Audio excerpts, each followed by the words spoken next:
sommes heureux, Seigneur, de savoir que c'est toi qui prends soin de nous. Nous sommes heureux, oh Dieu, de savoir que si ce matin nous pouvons nous tenir sur nos pieds, élever nos mains et nos cœurs vers toi, Seigneur, c'est parce que nous reconnaissons que tu es pour quelque chose dans notre vie. Et tu es même pour tout dans notre vie, Seigneur.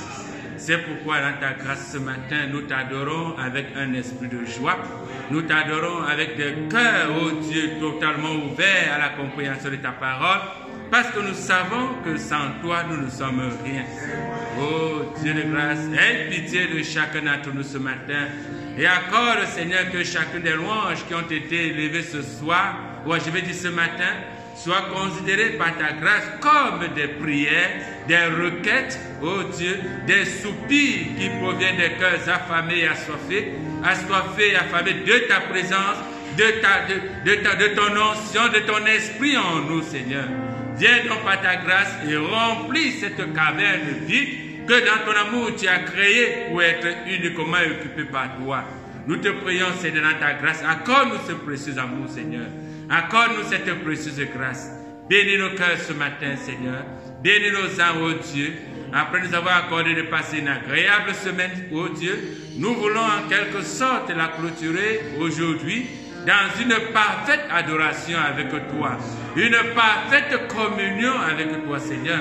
Nous ne sommes pas venus ici nous visiter les uns les autres.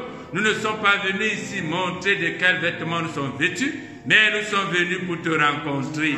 Tout un service sans te rencontrer est vain. Oh Dieu, nous t'en supplions. Viens et bénis ce service pour chacun d'entre nous. De la chair jusqu'au dernier banc, oh Dieu, accorde que ton Saint-Esprit balaie les âmes de chacun d'entre nous et il déverse des ondées de bénédiction, Seigneur.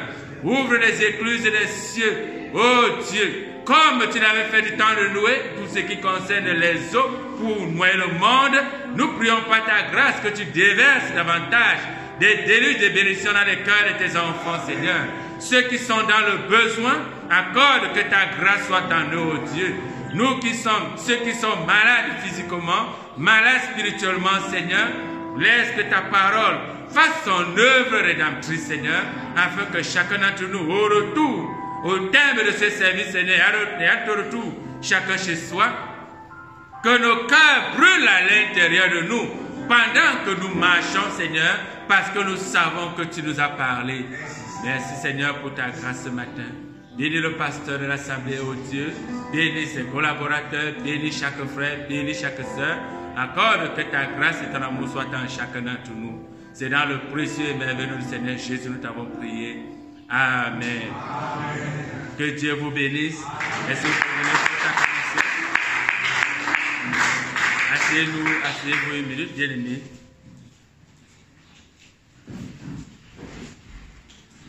Que le Seigneur vous bénisse. Que le Seigneur vous bénisse. Amen. Nous sommes vraiment très heureux pour la grâce qui nous permet ce matin d'être ensemble. Je voudrais d'abord commencer vraiment par vous demander pardon pour mon retard. J'ai souvent un peu trop la confusion dans mon esprit. Mais j'ai vraiment dû être en retard ce matin. Je vous demande vraiment de me pardonner pour cela. J'espère par la grâce de Dieu. Donc quand le pasteur m'a dit que vous avez à tout chanter au point que c'est moi qu'on attendait, moi je n'aime pas me faire attendre. Je suis très mal à l'aise quand je me fais attendre. Je ne pense pas être qui que ce soit pour que un groupe de personnes s'asseye pour m'attendre. Je ne sais pas ce que je suis. Je vous prie vraiment, vraiment beaucoup de me pardonner pour cela. Bon, je ne veux pas justifier cela, mais c'est vrai peut-être que je n'ai pas fait un communiqué à l'église. Je ne sais pas ce qui ça. Vous savez que je n'habite plus dans le quartier ici. Je suis déjà devenu un villageois. Vous savez déjà ça. Qui sont ceux qui le savent? Qui sont ceux qui le savent? Que je suis plus au quartier. Ah, très peu, c'est vrai. Je n'ai pas fait de communiqué à l'église par rapport à mon déménagement. Donc, je suis déjà un villageois. Je suis au village très du côté de Bikoko. Donc, il y a environ un peu plus d'un mois que j'ai déménagé. Je ne pense pas avoir fait un communiqué, mais je crois que dans le forum, je l'avais annoncé. Donc, il est fort probable que beaucoup d'entre vous ne soient pas au courant. Donc, je suis ici à Defanda. Je suis maintenant du côté de Bikoko, plus précisément à Boadibo. Ceux qui connaissent un peu le coin, Boadibo, si vous arrivez au Carrefour Musique, je crois, cette route qui entre pour aller sortir de l'autre côté, c'est l'un de ces villages de ce côté-là. Donc, depuis environ un peu plus d'un mois que je suis là-bas, un coin un peu calme et tout et tout. Je voulais vraiment ça, être dans un coin calme. Et par la grâce de Dieu, je suis vraiment dans un coin où c'est vraiment très calme. J'avais vraiment besoin de cela. Ici, il y avait tellement de pression, tellement de bruit. Je n'ai jamais aimé vivre dans le centre-ville. Mais vu que je suis en location, eh bien, j'ai préféré aller de ce côté où c'est calme, c'est l'air plus... Surtout le calme, c'est ça que c'est ce dont j'avais besoin. C'est pourquoi je suis allé de ce côté-là. Bon, je ne veux pas justifier mon retard. Même ça, je pouvais toujours être à l'heure. Donc, je prie vraiment que le Seigneur m'aide, m'accorde la grâce prochainement, que je ne sois plus véritablement en retard. Que Dieu vous bénisse. Amen. Que le Seigneur vous bénisse. Amen. Merci. Je crois que vous vous sentez bien, n'est-ce pas? Amen. Merci beaucoup. Je salue chacun d'entre vous dans le nom précieux du Seigneur Jésus-Christ, chaque frère, chaque soeur, Papa Loubert, Frère Vé, Papa Raymond, que le Seigneur vous bénisse beaucoup. Papa Esselem, que le Seigneur vous bénisse richement. Bon, je n'ai peut-être jamais fait ce témoignage, mais j'aime beaucoup. Depuis que je suis à Douala, je bénéficie beaucoup dans cette église. Beaucoup spirituellement. Beaucoup. Donc, surtout en termes de croissance spirituelle, je bénéficie beaucoup. Je me rappelle quand j'arrivais ici, le pasteur disait que oui, on va vraiment le presser pour enlever tout. Eh bien, je crois que c'est plutôt lui qui est en train d'être pressé. Ça, je suis vraiment très heureux. Et ça me fait plaisir que le Seigneur m'ait accordé d'être à ses pieds. J'espère qu'on me comprend là derrière. Vous m'écoutez derrière? Vous m'écoutez au fond? Au fond là, vous m'écoutez? Ok, je croyais que je parlais un peu. J'ai l'impression de parler à voix basse. Que Dieu vous bénisse. Amen. Donc, je disais donc que je bénéficie beaucoup pendant ma présence ici. Et surtout au pied de notre bien-aimé pasteur, au travers de lui, je suis beaucoup richement béni. Alors, si ce n'est que si seulement pendant ce laps de temps, je trouve vraiment que je bénéficie beaucoup. À combien plus forte raison, vous qui êtes à ses pieds depuis 20 ans, depuis 10 ans, 20 ans, 30 ans, 40 ans, pour certains et tout, je crois que normalement vous devrez être les personnes les plus heureuses dans ce pays-ci. J'ai le droit de le dire, dans ce pays, vous devrez être les personnes les plus heureuses.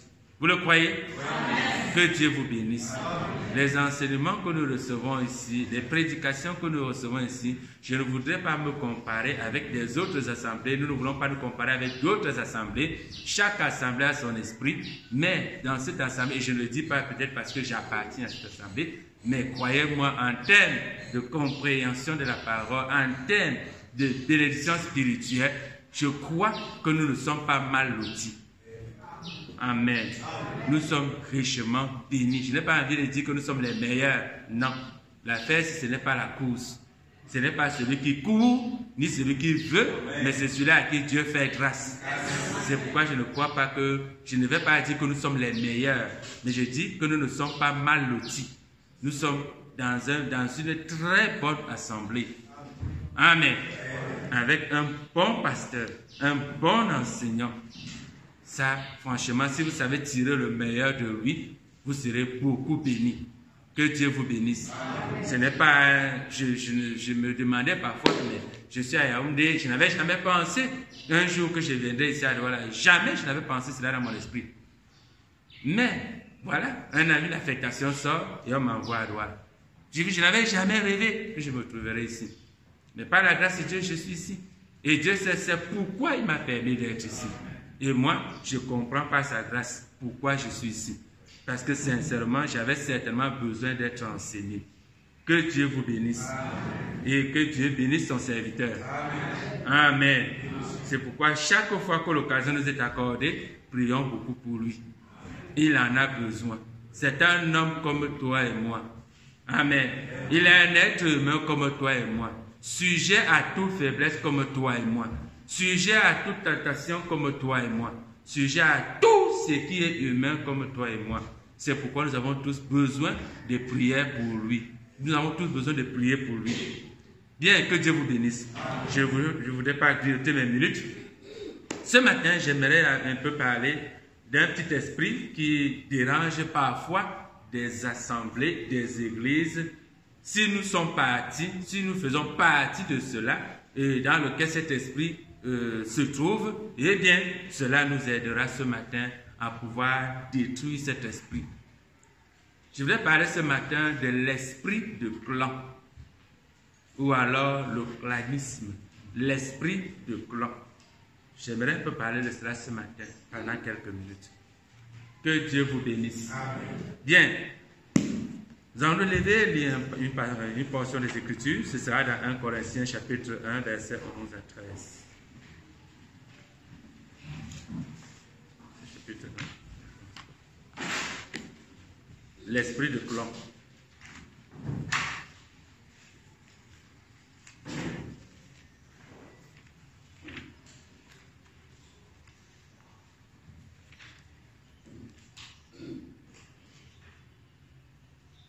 Bien, si vous y êtes, je vais lire. Prions encore. Grand Dieu des cieux et de la terre, tout en te demandant une fois de plus, Seigneur, par ton amour, de me pardonner mon retard, nous qui n'avons pas été, ma famille et moi qui n'avons pas été un exemple du conseil de Frère Branham qui nous demande de venir dans ta maison 30 minutes avant le début de la louange, du service au Dieu. Nous voulons par ta grâce implorer ta miséricorde, Seigneur, et de nous aider à avoir un esprit de ceux qui peuvent venir à l'heure, Seigneur. Quand nous voyons d'autres personnes qui habitent très loin et qui parviennent cependant à être à l'heure à l'église, Seigneur, je crois qu'ils représentent des jugements pour nous. Ils représentent des jugements pour moi, Seigneur. C'est pourquoi par ta grâce, puisses-tu m'accorder dans ton immense amour, Dieu, cet empressement, cette famine réelle, oh Dieu, qui peut me pousser à quitter à une heure très pas tardive, à une heure très tôt, pour pouvoir venir dans ta maison, Seigneur, et prendre ma place et attendre ta glorieuse présence, Seigneur. Nous t'en supplions, Seigneur, accorde-nous cela. Ce matin, nous voulons lire une portion de ta parole.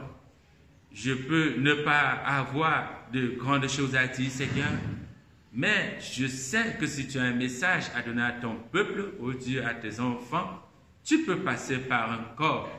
C'est pourquoi ce matin, ce corps a été choisi afin d'être ta trompette par laquelle tu peux prononcer un message, Seigneur, afin que chacun d'entre nous, ce matin, nous puissions en être bénis. Tout en utilisant cette trompette, souviens-toi que cette même trompette aussi a besoin de ta présence, Seigneur, et qu'elle est aussi concernée par la parole, toute parole que tu donneras à tes enfants, et qu'elle a aussi besoin d'être transformée par cette même parole. Seigneur, bénis cette parole, ô Dieu. Accorde que de ce texte sorte quelque chose qui puisse être bénéfique pour chacun d'entre nous, Papa. Amen. Nous nous recommandons à ta grâce bénie. Dans le merveilleux et précieux nom du Seigneur Jésus, nous t'avons prié. Amen. Amen. Car, mes frères, j'ai appris à votre sujet par les gens de Chloé qu'il y a des disputes au milieu de vous. Je veux dire que chacun de vous parle ainsi. Moi, je suis de Paul, et moi d'Apollos, et moi de Céphas, et moi de Christ. Christ est-il divisé? Paul a-t-il été crucifié pour vous? Ou est-ce au nom de Paul que vous avez été baptisé?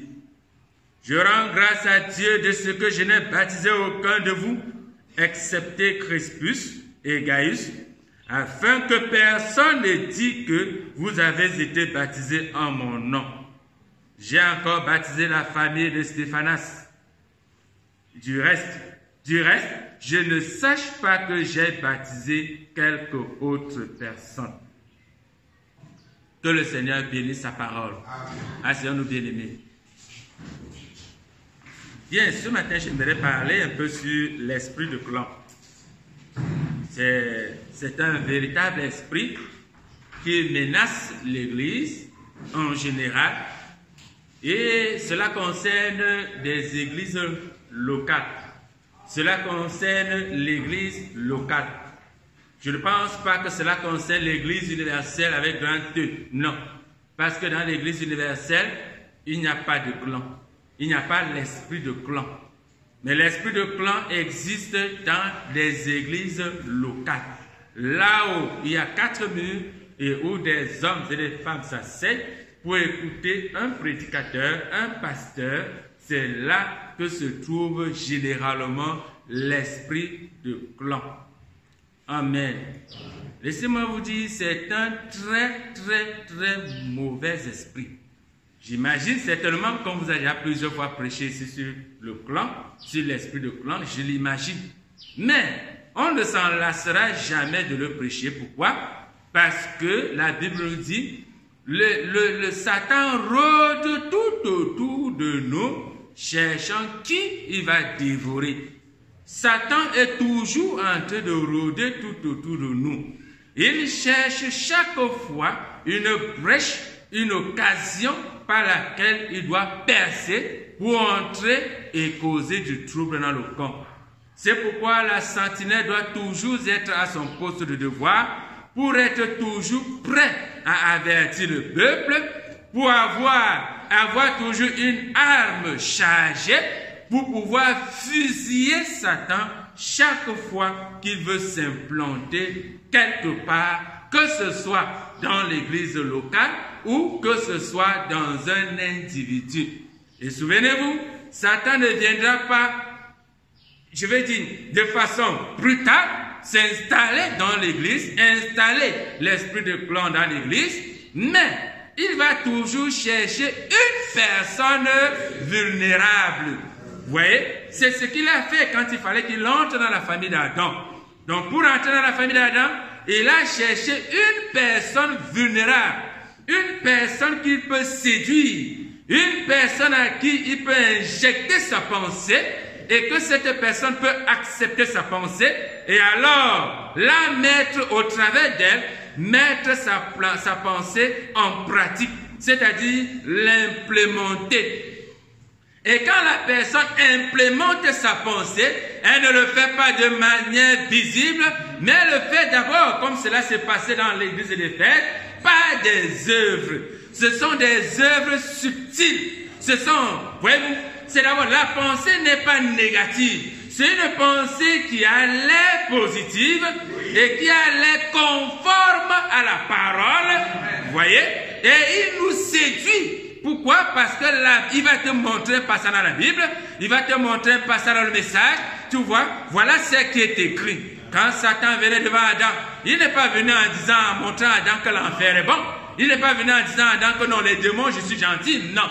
Il est venu, je vais dire à Ève, il est venu à Ève avec le ainsi dit le Seigneur. Il est venu avec la parole. C'est pourquoi il est rusé. Comme il sait que c'est la parole qui vous convainc, alors il vient d'abord avec la parole. Mais souvenez-vous, il ne viendra jamais avec 100% de la parole. Il viendra avec 99,99% de la parole. Et là où il aura changé dans la parole, ce ne sera pas forcément toute une phrase, ce ne sera même pas la moitié d'une phrase. Souvent, la position d'une virgule change le sens d'une phrase. C'est pourquoi le Fils de Dieu doit être vigilant. C'est pourquoi la sentinelle doit être vigilante. Elle doit veiller. Amen. C'est pourquoi nous devons beaucoup prier pour notre sentinelle. Parce que si la sentinelle est aveugle, nous sommes perdus. Est-ce que vous le croyez? Est-ce que vous savez que votre vie, notre vie, dépend de notre sentinelle? Vous le savez? Ça veut dire que sans notre sentinelle, nous n'avons pas de vie. N'est-ce pas vrai? Ah, il n'y a plus d'amen. Amen. Si vous ne croyez pas cela, vous n'aimerez jamais votre pasteur. Parce que vous allez croire que même s'il est là, même s'il n'est pas là, il serait toujours sauvé. J'ai de la peine à croire, j'ai pitié de toi, tu es malheureux. Si c'est ce que tu crois. Amen. Frère Madame dit, nous n'aurons pas au ciel en rang. Est-ce que vous savez ce que ça veut dire? Ça veut dire que nous irons en ordre. Qui sera devant nous? Qui? Vous êtes très spirituel. J'ai entendu Jésus-Christ. Vous êtes très spirituel.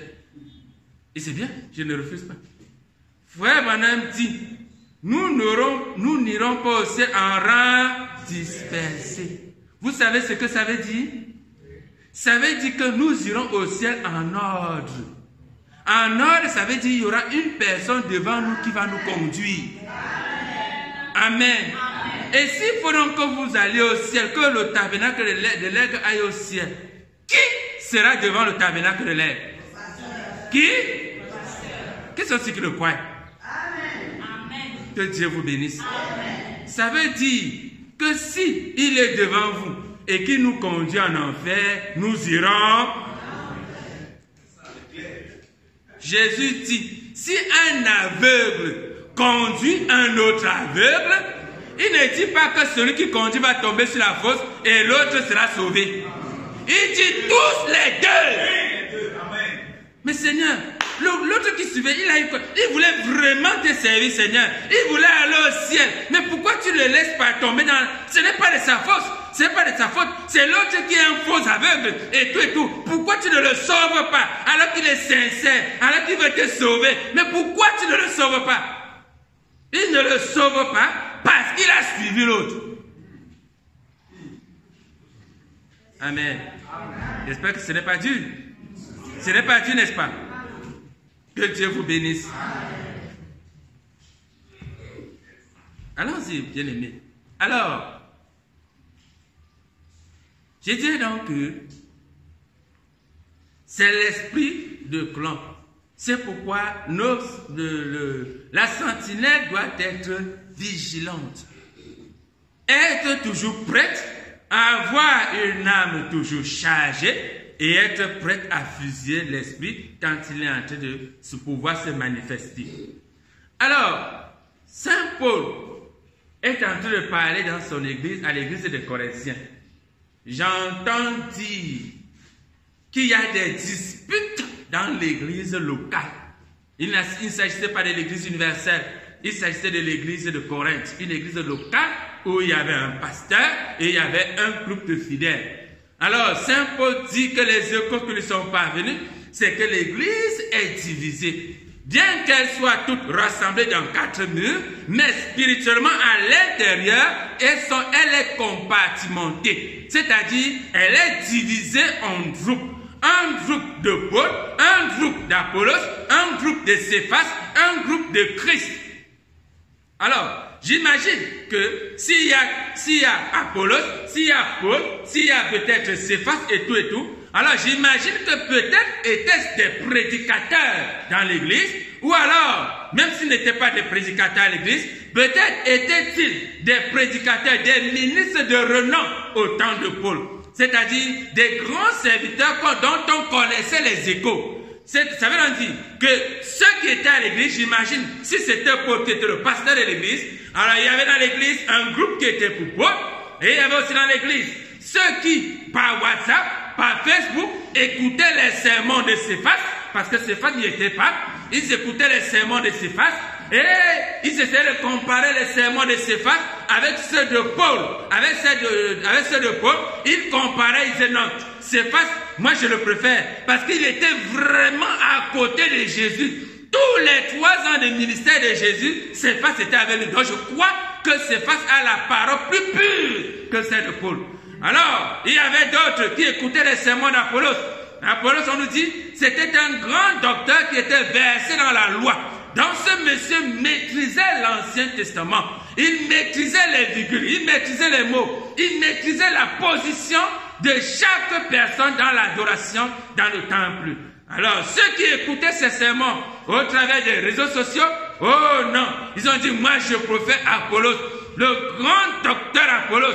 C'est vrai que Saint Paul prêche bien, mais en ce qui concerne la connaissance de l'Ancien Testament, Apollos n'y a pas meilleur. Et dans l'église de Corinthe, il y avait 3 groupes, il y avait 4 groupes. Alors un autre dit, non, moi je suis de Christ, moi je suis de Jésus, directement connecté à Jésus. Paul là, non, Paul n'a même jamais vu Jésus. Apollos n'a même jamais vu Jésus. Mais c'est vrai même que Céphas a vu Jésus. Mais moi, je préfère Jésus lui-même.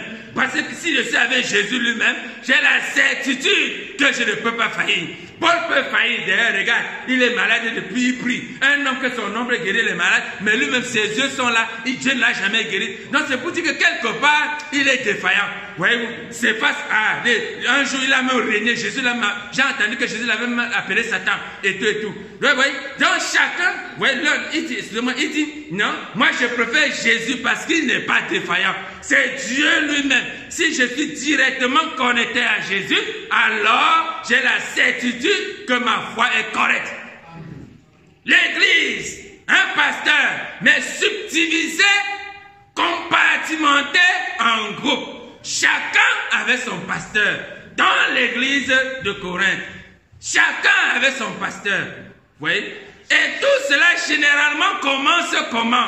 Ce n'est parfois pas ce pasteur qui vient prêcher, c'est que un écoute le sermon de Céphas, un écoute le sermon d'Apollos, un écoute le sermon de Paul, un, j'imagine, écoute peut-être le sermon de Christ.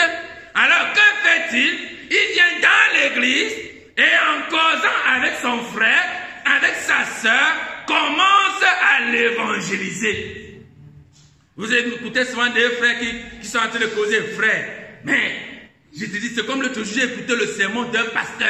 Le pasteur Lukwasa Kakumba. Tu connais le pasteur Lukwasa Kakumba? Non, mon frère, il faut l'écouter. C'est que le monsieur là te creuse la parole.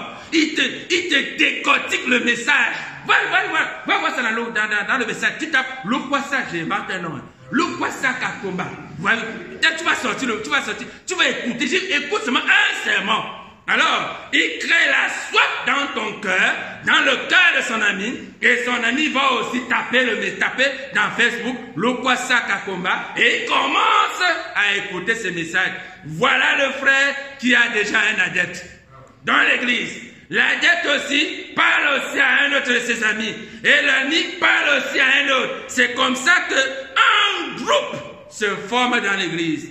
Et ce groupe, c'est le groupe de Lukwasa Kakumba, voyez-vous, qui est dans l'église, je prends par exemple notre exemple, ici chez nous, qui est dans l'église du tabernacle de l'air, ou alors le tabernacle des anges des cieux, voyez-vous. Alors dans cette église, alors il y a un groupe de Lukwasa Kakumba. Alors un autre aussi, de l'autre côté, il va aussi écouter un sermon quelque part. Vous voyez, Satan est subtil. Il faut toujours qu'il ait une personne sur qui il peut poser la main. Et dès qu'il a une personne sur qui il peut poser la main, au travers de cette personne, il fait son œuvre. Et souvenez-vous, la façon dont Satan travaille, c'est aussi comme ça que Dieu travaille. Dieu a besoin d'un homme. Un homme qui peut avoir dans sa main. Et s'il a cet homme dans sa main, il peut pratiquer et faire des prodiges. Il peut convertir le monde. S'il a seulement une personne dans sa main, Dieu cherche une personne à travers laquelle il va convertir les autres. Satan aussi cherche une personne à travers laquelle il va convertir les autres. Que Dieu soit béni. Amen. Alors, l'esprit de clan, c'est quoi un clan? Je peux consulter le dictionnaire, un clan. La Bible dit qu'un clan, je vais dire le dictionnaire, dit, parmi 2 ou 3 définitions, j'ai pris une qui m'intéresse. C'est un groupe fermé. Notez très bien ceci. Un clan est un groupe fermé de personnes réunies par une communauté d'intérêts ou d'opinions. C'est un groupe fermé de personnes réunies qui ont des intérêts ou des opinions communs.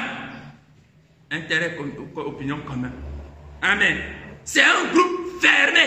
Ce n'est pas un groupe ouvert. C'est un groupe fermé. Où à l'intérieur, il y a des personnes qui ont en commun des intérêts ou en commun des opinions. Amen. Que dit Frère Branham? parlant d'un clan. Surtout dans la définition d'un clan. Frère Branham dit, dans les images de Christ, prêché le 25 mai 59, Jefferson, il dit au paragraphe 76, et parfois dans l'église, une petite secte, un petit clan se lèvera, une partie s'en ira dans ce sens et l'autre partie dans l'autre. Ce que je retiens ici, Frère Branham dit, une petite secte, un petit clan. Dans un clan, c'est une secte. Amen. Un clan, c'est une secte. Et une secte, c'est un groupe fermé. Où, dans lequel se passent des choses secrètes. Qu'on ne veut pas que les autres sachent. Et si tu veux savoir ce qu'on fait dans ce clan, il faut que tu fasses partie de notre clan. Et pour faire partie de notre clan, on te fait passer par un rite, par une succession de cérémonies, par laquelle tu passes avant d'entrer et de faire partie de ce clan. Un clan est une secte. Ça veut dire, je ne peux pas rester ici dans cette église et je me mets à condamner les autres églises, je condamne les autres dénominations, je condamne les autres organisations, je condamne les autres sectes. Je dis, vous êtes des sectes de camp, vous êtes des sectes, je ne sais pas, de femmes-là et autres, alors que moi-même, je suis dans une secte. Ça veut dire que si je suis dans un clan à l'église, je ne suis pas différent d'un Bamileke qui est dans une secte de femmes-là, par exemple. Je ne suis pas différent d'un adorateur de crâne et d'idoles. Si je suis dans un clan, je suis dans une secte. Je suis un sectaire. Et l'image qu'on a des gens des sectes, c'est qu'ils boivent du sang. Alors si je suis dans un clan, c'est que je suis un buveur de sang. Et je bois le sang de mes frères. Parce que je suis dans un clan. Vous allez comprendre ça mieux. Frère Branham dit encore, et tu ne le sais pas. Prêché le 15-8-65, paragraphe 73. Il le répète. Frère Branham dit, eh bien, maintenant, vous voyez, elle fréquente cette secte-ci, ou ce clan. Frère Branham dit, toutes les églises sont des clans. Toutes. C'est le prophète qui le dit. Et quand il le dit, je dis Amen. Que ça me plaise ou pas. Si vous pouvez lire cela, et tu ne le sais pas. Prenez les notes pour lire ça à la maison. Et tu ne le sais pas. Prêchez le 15 août 65. Paragraphe 73. Eh bien, maintenant, vous voyez, elle fréquente cette secte-ci, ou ce clan. Toutes les églises sont des clans. Toutes. C'est tout à fait vrai. Ce ne sont que des loges où les gens se rassemblent en tant que membres. Et elle va là, eh bien, cela répond parfaitement à son goût. Eh bien, si vous vous mettez à lui dire ce qu'elle doit faire, elle ne vous écoutera pas. C'est-à-dire celui qui est dans un clan ou dans une secte. Elle ne vous écoutera pas. Si vous lui montrez dans la Bible, elle n'écoutera pas cela. Ça veut dire que celui qui n'écoute pas ce qui est dans la Bible, n'écoute pas ce qu'on lui prêche dans la parole, cette personne est dans un clan. Elle est dans une secte. Peu importe que soit appelé le tabernacle des anges et des cieux. Ou de la septième lumière ou je ne sais pas quoi. Peu importe.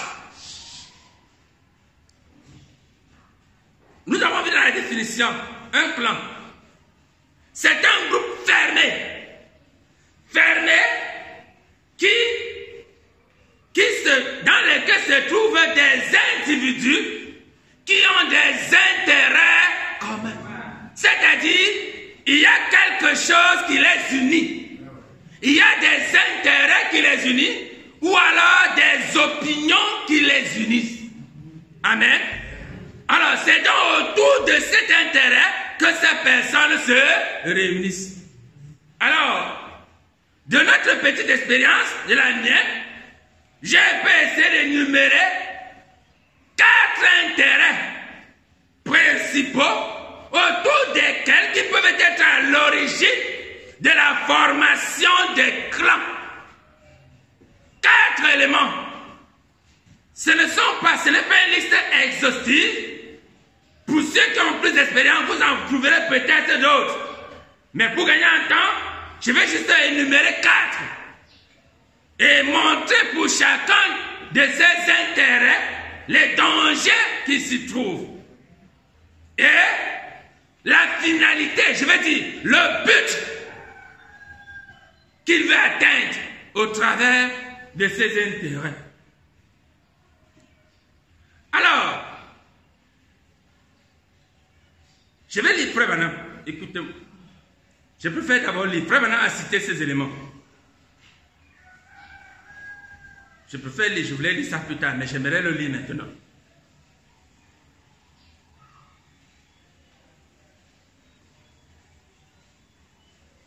Très bien.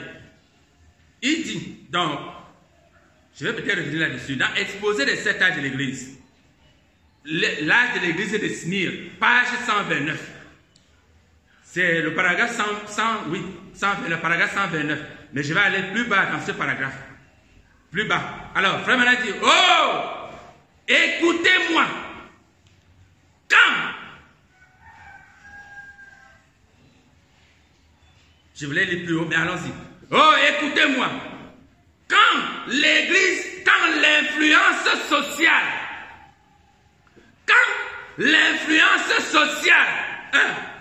l'habileté en affaires, 2, les capacités intellectuelles, 3, ou le prestige de l'argent, 4, ont-ils rendu un homme apte à être un conducteur spirituel?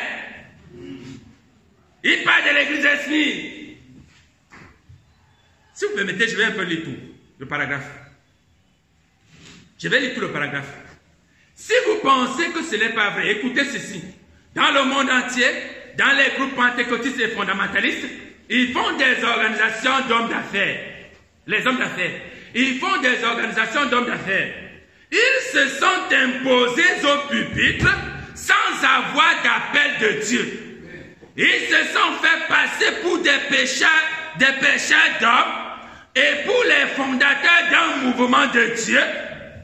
Et ils disent que les ministères d'Éphésiens 4, 10, 13 que Dieu a donnés à l'Église ont échoué et que par conséquent, eux prennent la relève. Nous voici en plein dans l'accomplissement de la prophétie qu'on appelle la révolte de Corée et ils ne se rendent même pas compte que c'est eux qui ont accompli cette prophétie. Ils continuent aveuglément à prêcher leur expérience en guise de vérité. Comme il a fait une expérience avec Dieu, alors tout le monde doit vivre la même expérience. Alors cela leur donne le droit d'être des prédicateurs pour venir prêcher leur expérience. Ils continuent aveuglément à prêcher leur expérience en guise de vérité. Que Dieu ait pitié d'eux. Que leurs yeux s'ouvrent avant qu'il ne soit trop tard. Oh, écoutez-moi, comme je vais le lire. Quand Frère Branham pose la question, quand l'influence sociale, 1, l'habileté en affaires, 2, les capacités intellectuelles ou le prestige de l'argent, ça c'est 3, le 4e est plus tard, ou le prestige de l'argent, 3, parce que le prestige de l'argent et l'habileté en affaires c'est la même chose. dans ces trois. Le premier, l'influence sociale. Deuxième, les capacités intellectuelles. Troisième, l'habileté en affaires ou le principe de l'argent. Ont-ils rendu un homme apte à être un conducteur spirituel? Ça veut dire que si quelqu'un a une influence sociale, et alors il trouve que par cette influence sociale, il peut être un prédicateur. Et qu'est-ce qu'il fera donc en tant que prédicateur? Il créera un clan social à l'église. Au travers de sa prédication, comme il est un directeur de société, il occupe un grand rang social. Alors ses prédications seront basées sur ses expériences sociales. Et un groupe va croire à ses expériences sociales et va mettre ces expériences sociales en pratique et aura des résultats positifs. Alors ils vont donc former un clan de ceux qui ont une influence sociale. L'autre qui a des capacités intellectuelles viendra prêcher et mettra l'accent sur les capacités intellectuelles, sur l'obtention des diplômes. Et qui va-t-il attirer à lui? Il va attirer à lui ceux qui sont intellectuellement assis, qui ont aussi de grandes capacités intellectuelles comme lui, qui ont fait des universités comme lui, et ça fera donc dans l'église un clan de l'influence intellectuelle. Celui qui a des habilités en affaires, il va venir à l'église, à la chaire, derrière le pupitre, et il va prêcher ses expériences de business. Comment il a placé l'argent ici, ça a fructifié. Il a placé l'argent là, ça a fructifié. Alors il commencera à dire, frère, la preuve que tu as le Saint-Esprit, voilà, c'est que tu déposes 1 million ici, tu fais les affaires, ça te donne 10 millions. C'est une preuve que tu as le Saint-Esprit. Donc chacun va commencer à prêcher, prendre ses expériences comme la vérité. Mais souvenez-vous, chaque semence qui est placée en terre va produire un fruit. Il n'y a aucune semence qu'on peut semer qui ne puisse produire de fruits. Parce que les semences ont des vies. Même si elles sont mauvaises, même si elles sont fausses, elles vont germer. Pourquoi? C'est la loi de Dieu. Quand vous prenez une semence, vous respectez la loi de Dieu, vous respectez la terre, vous respectez la saison, vous respectez l'environnement, vous la placez en terre, elle produira. Une prostituée, si elle va avec un homme, si c'est la saison, elle aura un enfant. Une bonne femme, elle va avec son mari, si c'est la saison, elle aura un enfant. Dieu a des lois et Satan le sait.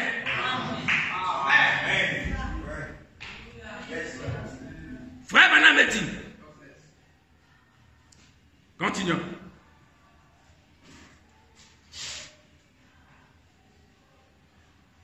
Bien. Il dit, toujours, je continue la lecture, à être un conducteur spirituel. Ou, quand ces choses ont-elles donné un quelconque poids à la parole de Dieu?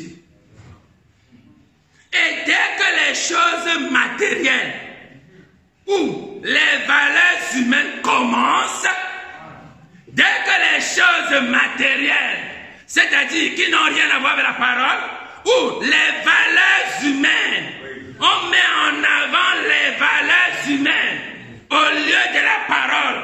Il dit, dès qu'elle commence d'une quelconque manière à être prise comme le moyen d'agir de Dieu, au lieu que ce soit le Saint-Esprit et lui seul, alors nous combattons contre Dieu et non pour lui. Je vais maintenant bien préciser ceci. Je ne parle pas du tout contre les anciens d'église. Pas du tout. Souvenez-vous bien, je parle de l'esprit de plan. Alors, pas du tout. Et ceci vaut même si l'ancien est aussi pauvre qu'un homme a jamais été pauvre, ou s'il est l'homme le plus riche du monde, pourvu qu'il soit un ancien de cœur et d'action. De cœur, c'est l'esprit, action, c'est la parole. Je n'hésiterai pas à ordonner aucun homme qui remplisse vraiment les conditions spirituelles d'anciens ou de diacres. Je reprends. Je n'hésiterai pas à ordonner aucun homme qui remplisse vraiment les conditions spirituelles d'anciens. C'est-à-dire que si un homme remplit les conditions spirituelles d'anciens, je n'hésiterai pas à l'ordonner. Ou des diacres, quelle que soit sa position économique ou sociale. Mais quand on voit entrer dans l'église une structure sociale ou financière qui divise les gens d'une quelconque manière, ce n'est pas de Dieu. C'est encore un signe de l'époque dans cet âge de Lao Tse dans lequel nous vivons, âge qui est riche physiquement, mais pauvre spirituellement. Amen. Alors, au travers de ceci, nous avons donc quelques éléments qui peuvent être à l'origine de la création des clans.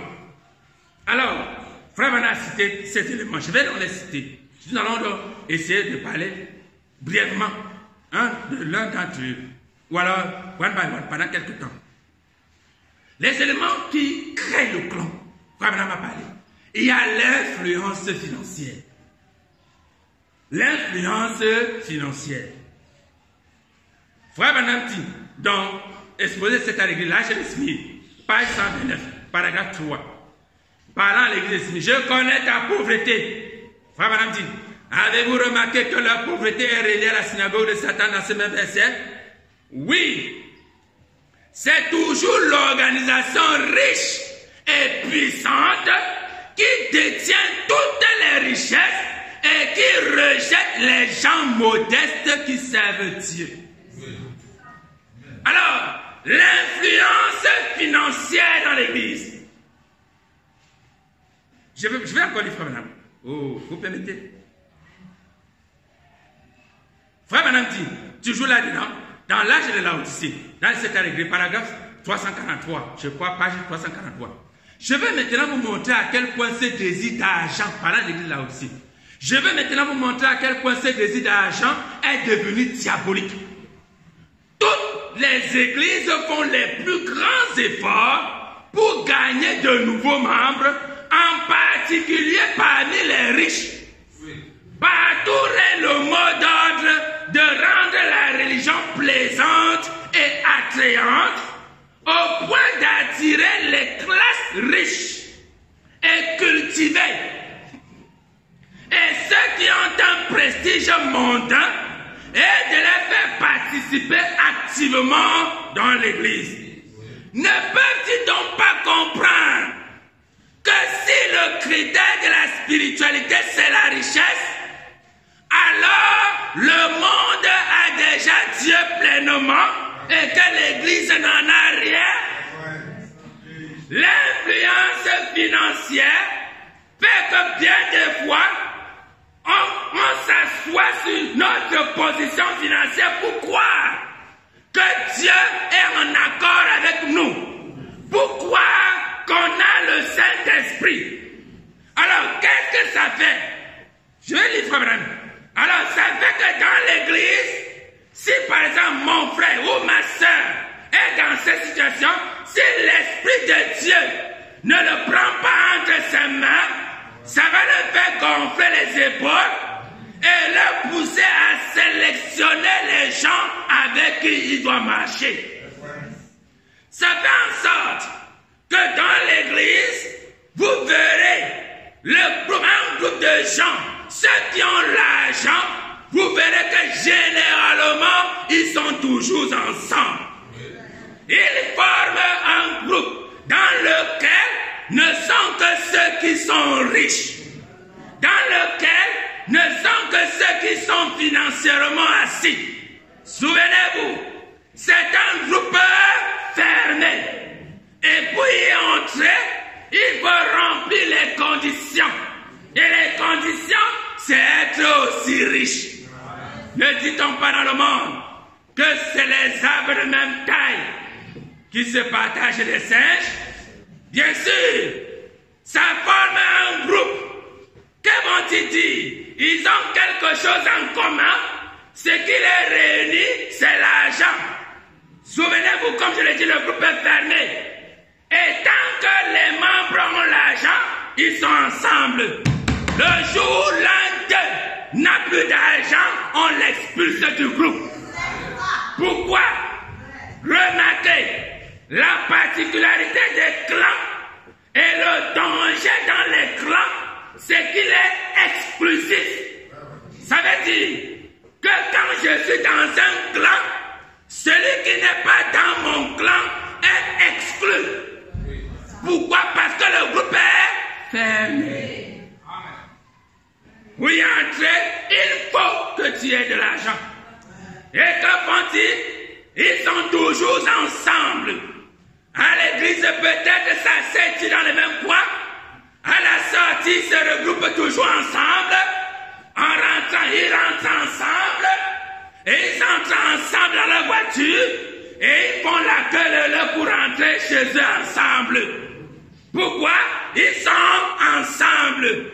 Toi qui viens avec les babouches percées, tu n'as pas, d'ailleurs on ne va même pas te dire, tu ne peux même pas toucher la montagne. Elle est sainte, tu seras pulvérisé. Pourquoi? C'est un groupe fermé. Oh, oui monsieur.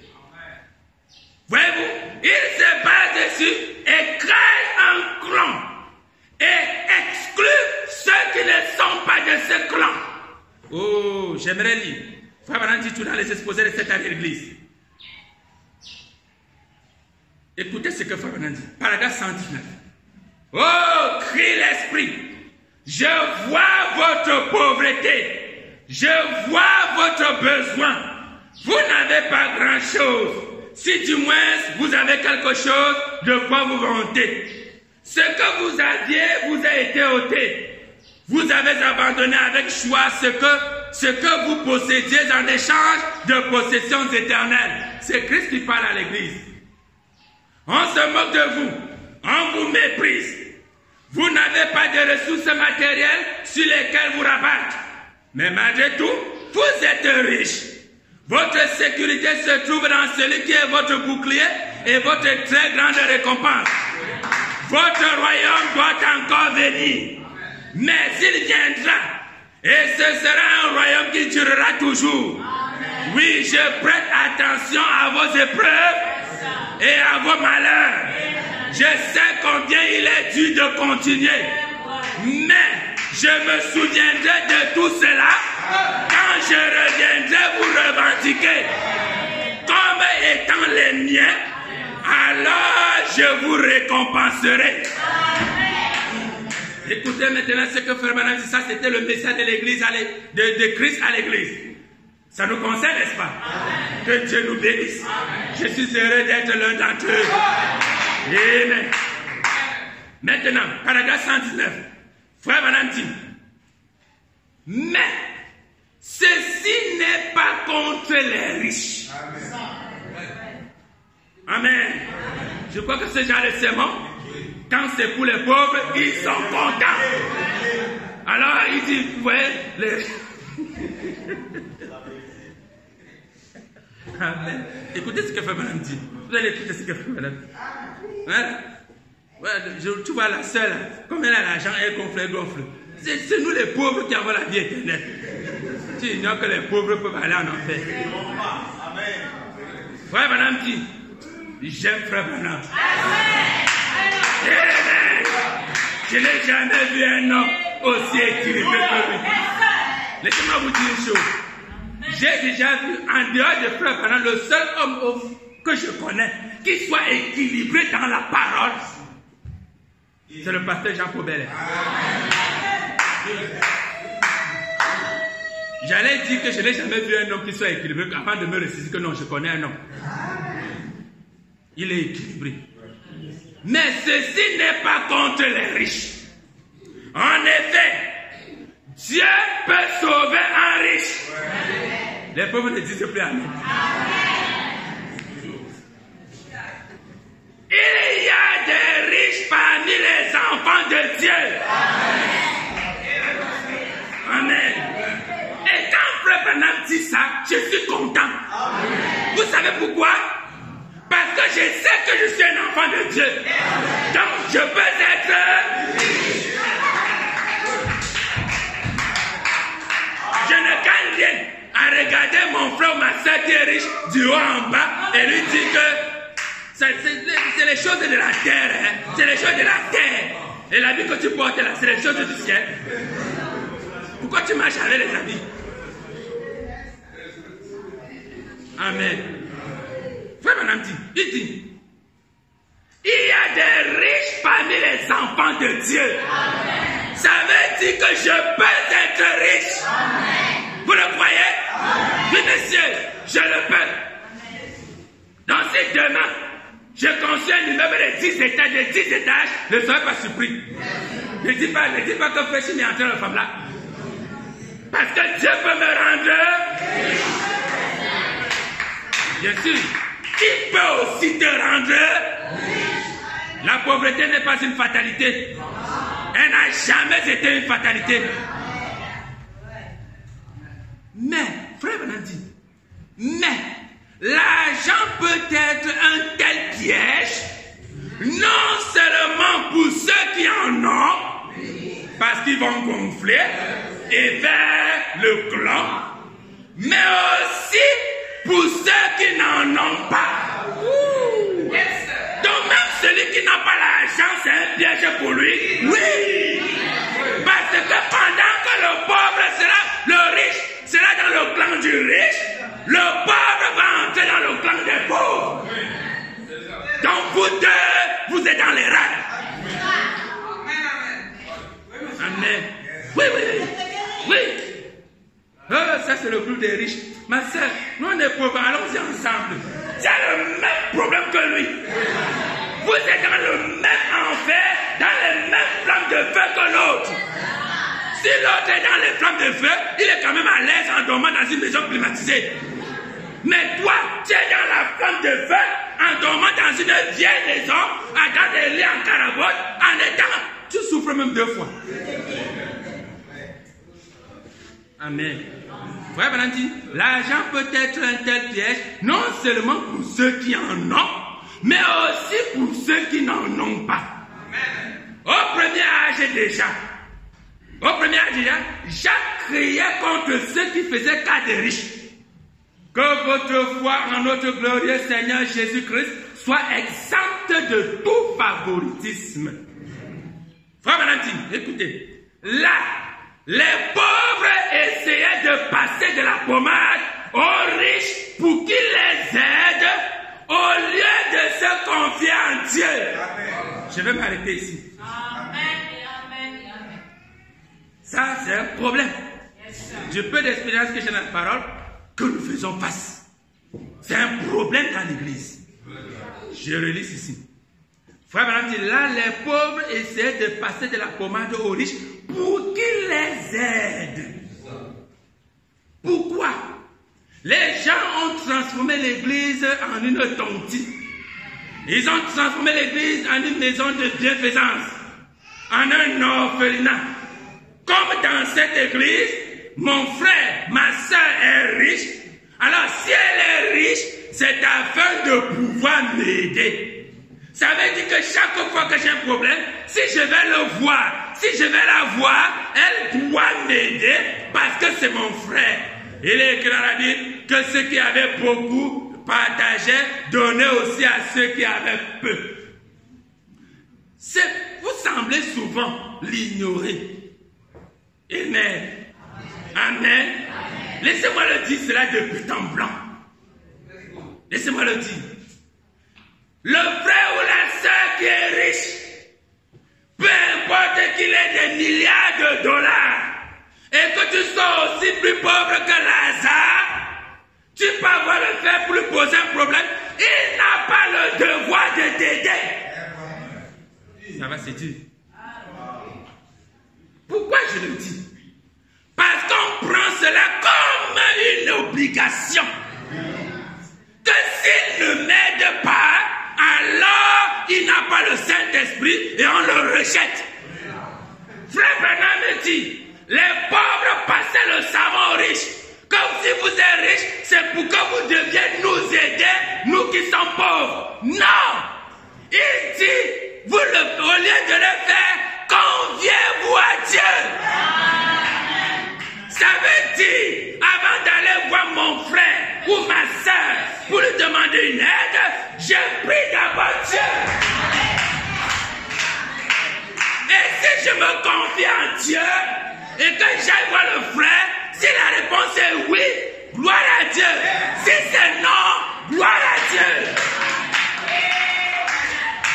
Mais souvent, bien de problèmes entre les frères et les sœurs proviennent de là. J'avais le problème, j'ai vu telle sœur, elle ne m'a pas aidé. Elle est obligée. Non, monsieur. Elle n'est en aucun cas obligée. Il faut que le Dieu en qui tu t'es confié lui inspire de t'aider. Et s'il ne le fait pas, c'est Dieu qui lui a dit de ne pas le faire. Et si Dieu lui dit de ne pas le faire, il sait ce qu'il va faire pour toi. Amen. Oui, monsieur. Ça crée un conflit, un déphasage, une création de classes sociales dans l'église. Le groupe de ceux qui sont riches et qui sont contre les pauvres, ou les pauvres contre les riches. Parce qu'on croit que le riche est riche pour m'aider, moi le pauvre. Non! Non! Son argent c'est pour lui. Dites Amen. L'argent de la sœur c'est pour elle. Croyez d'abord cela. Alors, si elle veut m'aider, gloire à Dieu. Et je dis à la sœur, merci.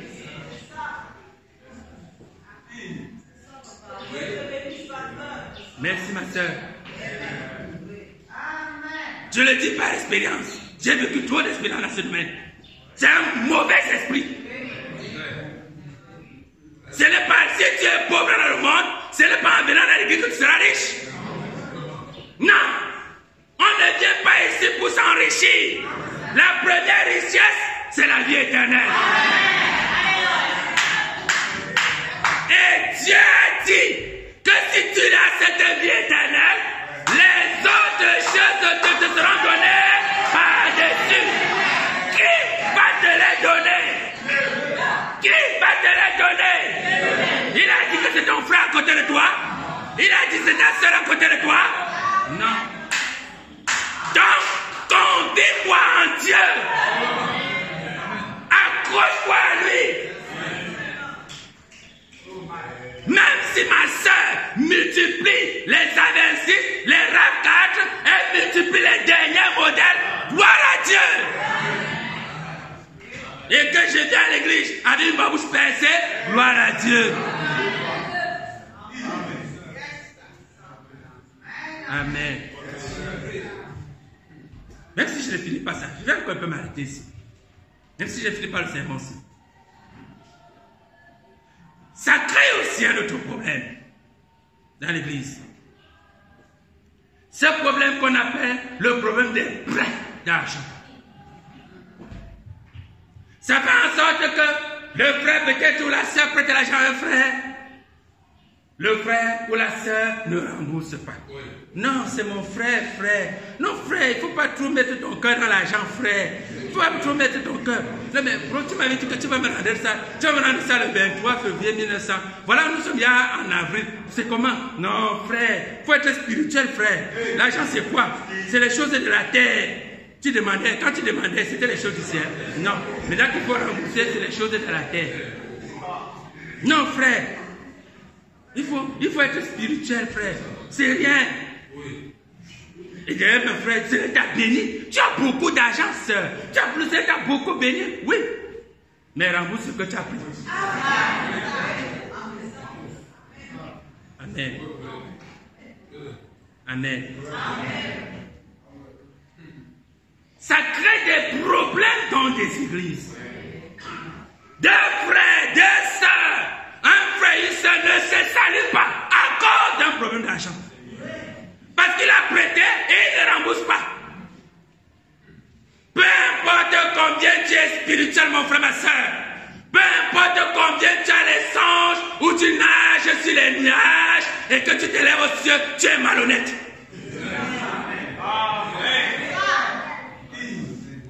Amen. Très bien. Qu'est-ce que j'ai dit? Celui qui est malhonnête, c'est celui qui a les capacités de rembourser, mais il refuse de le faire. Tu es malhonnête parce que tu as, mais tu ne remets pas.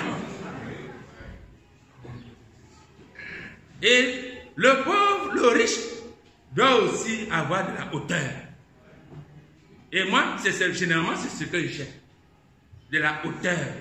C'est celui à qui j'ai emprunté de l'argent et qui ne me rembourse pas. Moi, j'ai de la hauteur, essayons d'avoir la hauteur. Sais-tu pourquoi il ne rembourse pas? Il ne rembourse pas parce qu'il est pauvre. En fait, parce qu'il n'en a pas. Non, frère, il a un travail, il touche 500 000. Il touche 1 million par mois, frère. Comment tu peux dire qu'il est pauvre? Il est pauvre! Et la preuve qu'il est pauvre, c'est qu'il ne te rembourse pas. Parce que s'il avait, il te l'aurait donné. Non, mais frère, c'est qu'il ne veut pas. Mais c'est parce qu'il est pauvre. C'est parce qu'il croit que l'argent qu'il a, c'est tout ce qu'il a. Demain, il n'aura plus rien. Et si ça finit vite, il est fini. C'est pourquoi il doit garder l'argent là. Il est pauvre. C'est un pauvre frère. Aie pitié de lui. C'est tout ce qu'il a. Non, frère, non, il touche 1 million. Il est pauvre, c'est Dieu à comprendre. Il est pauvre. Non, il a une grande maison, il roule dans une grosse voiture. C'est un frère ou une sœur pauvre. En fait, elle n'est pas pauvre selon les poches, mais elle est pauvre dans sa tête. C'est parce que la personne la croit que si elle rembourse cet argent, l'argent va finir. Et il n'aura plus rien demain. Mais l'homme riche, ce n'est pas forcément celui qui a 10 millions en banque, qui a de grandes richesses. C'est quelqu'un qui sait que chaque jour, il a de quoi manger. C'est quelqu'un qui sait que si aujourd'hui, il dépense 100 000, demain, il aura l'autre. C'est pourquoi s'il a 100 000 aujourd'hui, il a une dette de 50 000, il paie sa dette parce que demain, il aura encore. Voilà un homme riche. Il n'est pas trop riche dans la poche, mais dans sa tête, il est riche. Amen. La Bible, je crois que c'est pas si dans la parole de Dieu, dans le proverbe que je l'ai lu, on dit que c'est pas si une sagesse dans le monde, qui paye ses dettes. Donc ça veut dire que la preuve que tu es riche, c'est que tu payes tes dettes. Donc, le contraire, la preuve que tu es pauvre, c'est que tu ne payes pas tes dettes. C'est pourquoi généralement les personnes les plus pauvres dans l'église, les plus pauvres dans l'église sont ceux qui ne payent pas les dîmes. C'est les personnes les plus pauvres dans l'église. Non, il a un gros salaire. C'est un gars pauvre. Il est pauvre spirituellement. Il est pauvre mentalement. Il est pauvre. Il n'arrive pas à comprendre comment sur 100 000, il peut retirer 10 000. Donc pour lui, 10 000 c'est tellement beaucoup. Il sait que s'il retire les 10 000 là, il va rester seulement 90 000. Alors qu'avec les 10 000, il peut faire beaucoup de choses. Si avec 90 tu le fais, ça veut dire que tu vas faire quoi? Donc c'est tellement dur. Il faut qu'on le tire avec la corde au cou comme le bouc. Pour qu'il donne. C'est parce qu'il est tellement pour que Dieu m'a pitié de lui. Mais il ne voit pas que dans les 90 000, qu'il a prévu faire ceci, faire ça. Voilà qu'une semaine après, l'enfant tombe malade, à l'hôpital. 50 000 sont partis. Sur les 90 000, il te reste 40. Tu vas aller quelque part, si tu as la moto ou si tu as la voiture, je ne sais pas quoi, pouf, crevaison. Voilà 10 000 qu'il faut changer, il te reste 30 000. Tu es tellement pauvre. Voilà la preuve. Amen. Oui, messieurs. Laissez-moi aussi passer un petit savon aux riches. La Bible dit, c'est dans Proverbe, je n'ai pas pris cela, c'est dans quelque part dans Proverbe. La Bible dit, qui a pitié du pauvre prête à Dieu. Amen. Mais la bonne version, je crois que cela est dans David, dit, qui donne aux pauvres prête à Dieu. Amen. Amen. Savez-vous ce que ça veut dire? Ça veut dire que, je reprends, qui donne aux pauvres prête à Dieu. Savez-vous ce que ça veut dire? Ça veut dire qu'on ne prête pas aux pauvres.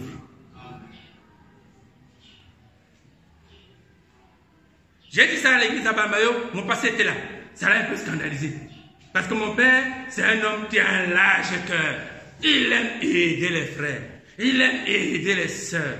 Les sœurs qui n'ont pas d'argent, les frères qui n'ont pas de moyens.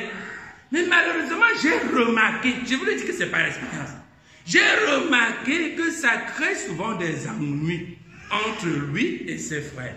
Ce n'est pas que lui, ça le dérange, mais c'est que bien souvent, des fois, les frères en question ou les sœurs, ça les dérange au point où, même parfois, venir à l'église, ils ne viennent pas. Parce qu'ils doivent l'argent au pasteur, ils ont fait des promesses et ils n'ont pas pu rembourser cet argent. Elles ont un bon cœur, elles veulent le rembourser, mais malheureusement, elles n'ont pas de capacité de le rembourser. Et j'ai dit ça du haut de la chaîne. Qu'on ne prête pas aux riches, aux pauvres, on prête aux riches. C'est-à-dire, on prête à celui qui peut rembourser. Si quelqu'un ne peut pas rembourser, ne lui prête pas, mais donne-lui. Amen. Ça t'évite les problèmes et ça lui évite les problèmes. C'est là ce qu'a réalisé mon pasteur. À la fin de la prédication, il vient à la chaire. Alors il dit, mais si je vois un frère qui est dans les problèmes et qu'il a besoin de me voir pour une aide financière, mais je peux l'aider. Et il fait les affaires, ça réussit et il me rembourse, gloire à Dieu. J'ai dit, oui papa. Il était assis à côté. J'ai dit, oui papa. Il dit, bon, au cas où il ne rembourse pas alors. Il est resté. Il a dit, oui, c'est vrai, tu as raison. Non, oui, j'ai dit, au cas où il ne rembourse pas alors. Il a dit, bon, s'il ne rembourse pas, ça va, il n'y a pas de problème. Il dit, bon, si ça va, ok, pourquoi ne donc pas lui donner dès le départ? Donc, dès le départ, donne-lui. Parce que tu ne sais pas si ça va réussir ou si ça va échouer. Quand tu lui donnes, tu enlèves ton cœur. Frère, peu importe combien nous sommes spirituels, nous sommes des hommes. Amen. Si je te prête mes 500 000 et que tu me dis que tu vas me rembourser dans un mois, je fais mon programme avec ça. Et si tu ne me rembourses pas, même si je suis spirituel, même si je suis ton pasteur, quelque part je ne serai pas content. Je n'aime pas l'esprit d'hypocrisie. Soyez réels. Amen. Je ne serai pas content. Pas content parce que tu ne m'as pas remboursé, mais parce que ce que je voulais faire avec, j'ai échoué. Amen. Alors si je sais que je ne peux pas te rembourser cet argent, ce que je fais, si je peux, je te le donne. Ou alors, au mieux, l'idéal, c'est que je participe.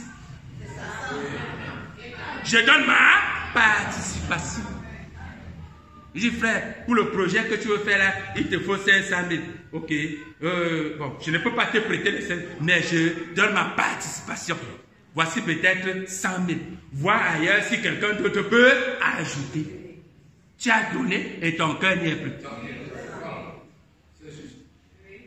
Amen. Amen. Ça vous évite des conflits inutiles dans des foyers, dans des églises.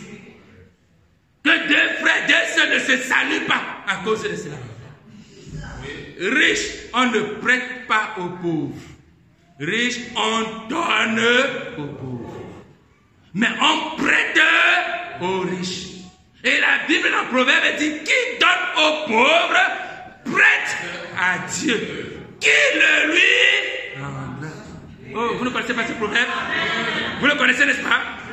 Oh, j'ai noté ce proverbe, je ne sais pas où. Qui donne aux pauvres, prête. Ou alors, dans le second, il est écrit, qui a pitié du pauvre, prête à Dieu.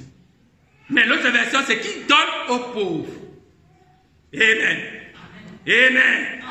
L'influence financière, c'est un mauvais esprit parce que ça découpe l'église en morceaux.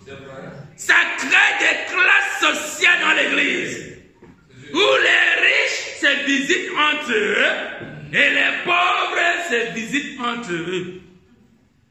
Ça crée des classes. Le pauvre se sent lésé. Le riche, lui, se sent suffisant. Et regarde le pauvre du haut. Frère Madame dit, continuons ce que je disais. Là, les pauvres essaient de passer de la pommade aux riches pour qu'ils les aident au lieu de se confier à Dieu, en Dieu. Entre guillemets, ne le faites pas, disait Jacques. Ne le faites pas. L'argent, ce n'est pas tout. Ce n'est pas l'argent qui est la réponse. Frère Madame dit, et aujourd'hui non plus, ce n'est pas la réponse. Nous avons plus de richesses que jamais et pourtant rien ne se fait sur le plan spirituel. Ce n'est pas avec l'argent que Dieu travaille. Amen. Vous le croyez, dites Amen. Amen. Il agit par son esprit.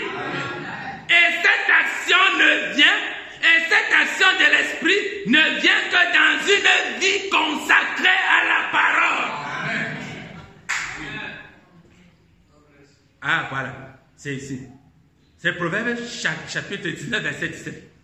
Celui qui a pitié du pauvre, la version du second, celui qui a pitié du pauvre prête à l'Éternel, qui le lui rendra, qui lui rendra selon son œuvre. Et plus haut, tel qui donne libéralement devient plus riche. Amen. Celui qui donne aux pauvres devient plus riche. Et tel qui épargne à l'excès, c'est-à-dire que sa poche a trois fermetures, a trois zips. Il épargne à l'excès, ne fait que s'appauvrir. Comment tu veux que Dieu envoie l'argent dans ta poche alors que tu as fermé ça avec trois fermetures? Toi-même, dis-moi. Ta poche est fermée avec trois fermetures. Il va mettre l'argent comment? Et même quand tu demandes l'argent à quelqu'un, qui a demandé l'argent à quelqu'un avec la main fermée? N'est-ce pas, on ouvre la main? Oui.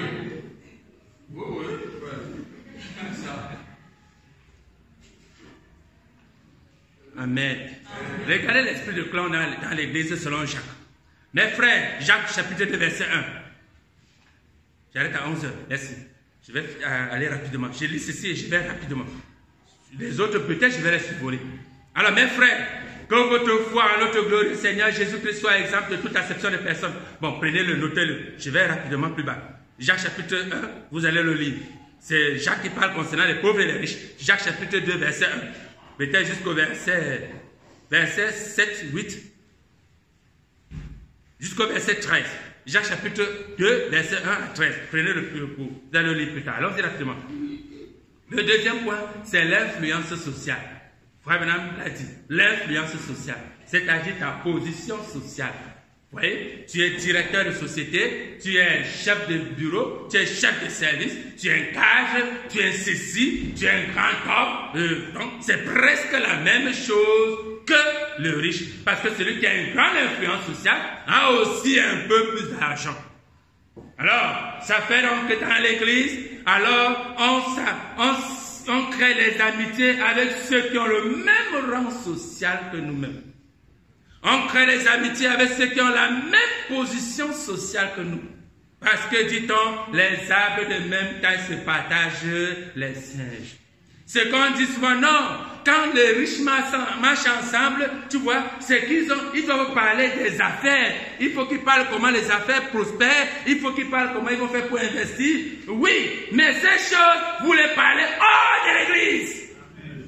Mais dans l'église, ce qui nous réunit, c'est la parole. Alors, après l'église, vous pouvez vous retrouver et parler de vos affaires. Mais dans l'église, c'est la parole. C'est pourquoi nous ne devons pas avoir cet esprit de crainte dans l'église. Quand la sortie, c'est entre nous qu'on se retrouve pour parler des affaires. Non, si je veux te rencontrer pour parler affaires, je viens chez toi. Je n'attends pas le jour où tu viens à l'église. Vous voyez, vous commencez à parler de cela. L'influence sociale, l'influence intellectuelle, le clan des intellos. Et comme le clan est exclusif, ça exclut ceux qui ne sont pas de ce clan. Ça fait donc que dans ce cercle, qu'est-ce qu'on fait? Ce qui est sûr et certain, je vous ai dit, dans tout secte, on se réunit pour boire le sang. Ça, je ne sais pas si réellement c'est ça, mais c'est les échos que nous avons. C'est l'impression que nous avons. Ou alors c'est l'idée que nous avons. Dans une secte, on se réunit pour boire le sang. Donc dans ton clan social, dans ton clan intellectuel, je vais aussi arriver à celui-ci. Oui, le clan tribal. Dans le clan intellectuel, on se réunit pour parler de ceux qui ne sont pas socialement assis, de ceux qui ne sont pas intellectuels. Voilà le sujet des commentaires.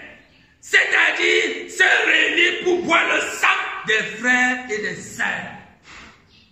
Dans l'Ancien Testament, vous avez entendu qu'il a été dit, tu ne tueras point. Mais celui qui parle mal, qui médit, qui dit à son frère Raka, est pire. Il a déjà commis un meurtre. Donc, dans votre camp, vous vous réunissez, vous prenez tel frère, vous le tuez, vous buvez son sang. Vous êtes des sectes.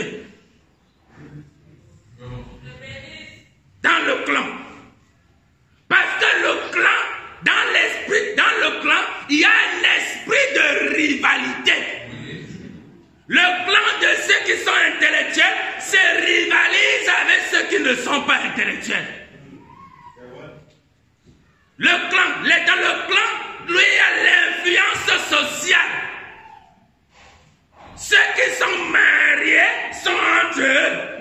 Il y a le clan des femmes mariées, il y a le clan des femmes non mariées, il y a le clan des jeunes sœurs, il y a des clans, je ne sais pas quoi, des mamans, il y a le clan des hommes, il y a le clan des pasteurs, le clan.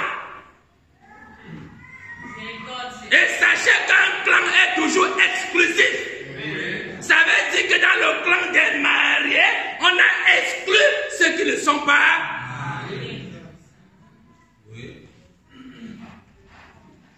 Comme si c'est un concours qu'on a réussi, un diplôme qu'on a eu. Et maintenant, il faut se retourner, comme on a traversé le Jourdain du célibat, il faut se retourner pour regarder les célibataires du haut en bas. Vous avez réussi quel concours pour être marié? Vous avez réussi quel concours pour être un grand homme ou une grande femme? Tout, c'est la grâce de Dieu. Et celui qui ne l'a pas reçu, ce n'est pas qu'il ne bénéficie pas de la grâce de Dieu. Peut-être que son temps n'est pas encore là, ou peut-être que Dieu a quelque chose de meilleur à lui offrir. Mais on a l'esprit de se moquer de l'autre. Je t'ai vu l'autre jour, tu marchais avec l'autre là. Donc tu marches avec elle. Je ne vais pas marcher avec elle, pourquoi? Non, tu ne vois pas qu'elle marche toujours avec l'autre là. Il marche toujours avec l'autre là. L'esprit de clan. Un frère veut se marier, s'il est dans un clan, il a une sœur qui est dans l'autre clan, il ne peut pas partir parce qu'il y a des barrières. Et le gourou du clan est là pour veiller que personne ne traverse le cercle. le gourou du clan. Non. Tu vois, parce qu'elle est du côté de l'autre, elle est du côté des autres. Non, le propre de la sœur, tu vois, parce que c'est la sœur de l'autre là qui est mon amie. C'est la fille de l'autre là qui est mon amie. Tu vois que ce serait bien, même si la sœur a tout pour prouver qu'elle n'est pas une croyante. Mais il faut les favoriser. L'influence sociale. Quand il y a les cérémonies, si c'est une personne du clan qui a la cérémonie, vous verrez que tout autour de cette personne, ce sont les membres du même clan. Ce sont eux qui sont dans le comité d'organisation. Ce sont eux qui sont dans le comité de ceci, le comité de cela, les membres du même clan. Oh, vous voyez, c'est la fuite. C'est une secte. Ils s'assemblent, un groupe fermé pour boire le sang. C'est une secte. Non, on n'introduit pas les autres. Non, elle est de l'autre côté. Il est de l'autre côté. Nous ici, entre nous, on peut le faire. L'influence sociale. Allons-y rapidement. L'influence intellectuelle. L'influence tribale. J'ai remarqué un peu ça dans le message. Allez dans telle assemblée. Si le pasteur est bamileke, l'essentiel des membres de l'église, c'est les bamileke. Allez dans telle autre assemblée. Si le pasteur est Ewondo, l'essentiel des membres de l'église, c'est les Ewondo. Et vous allez voir que les membres dirigeants, les principaux collaborateurs, sont presque de la même tribu. Le pasteur associé est presque de la même tribu que le pasteur. Ses collaborateurs, même tribu. Les diacres et autres, les mêmes tribus. Si vous n'allez pas ailleurs, vous voyez que le pasteur c'est le père, l'associé c'est le fils, et l'un des trois enfants peut-être sont les diacres. Et l'église est dans la concession du pasteur, l'église est en bas, le pasteur habite en haut. Vous croyez que vous êtes où? Dans une église? Vous êtes dans la concession familiale de quelqu'un, s'il vous plaît. Soyez sûr, vous êtes dans la concession familiale de quelqu'un. Et vous êtes membre de cette concession. Et quand c'est comme ça, ça veut dire c'est la possession du père. Et en mettant son fils associé, il a désigné l'héritier. Donc, tu es un bien familial. Dans cette église, un bien familial. Quand on compte les richesses du père, on te compte 1, 2, 3, 4, 5. Voilà les richesses du père. Tu dis que tu pars à l'église, tu pries Dieu. Alors que là, on sait que tu es la richesse du père. Tu es une possession, tu es un bien familial du père. Et la preuve, quand il va partir, il va te donner à son fils. Oh frère, j'ai un ministère, je sens. Le père te regarde et dit non frère, il n'y a rien frère. Puisque tu n'es pas d'une clan familial, tu n'es pas membre de la famille, donc ne pense même pas que tu vas un jour percer. Si tu fais trop, tu seras huissier, mais tu seras huissier pendant 10 ans. Remplissant toutes les conditions, tu ne vas jamais gravir l'échelon de diacre. Jamais. Huissier pendant plus de 10 ans ou 15 ans. Là, tu comprends que tu es dans la possession familiale de quelqu'un, s'il te plaît. Tu as une possession familiale qu'on va léguer en héritage à l'enfant qui est né devant toi, qui a cru, même peut-être des années après sa naissance, il a mené du désordre. Après, le père a tout fait, la mère a tout fait. Non, mon fils, regarde le père, regarde. Si le père part maintenant, c'est l'autre là. Il faut que. Et comme il n'y a pas de concours pour venir à la chair, c'est trop facile. Quoi? L'influence tribale.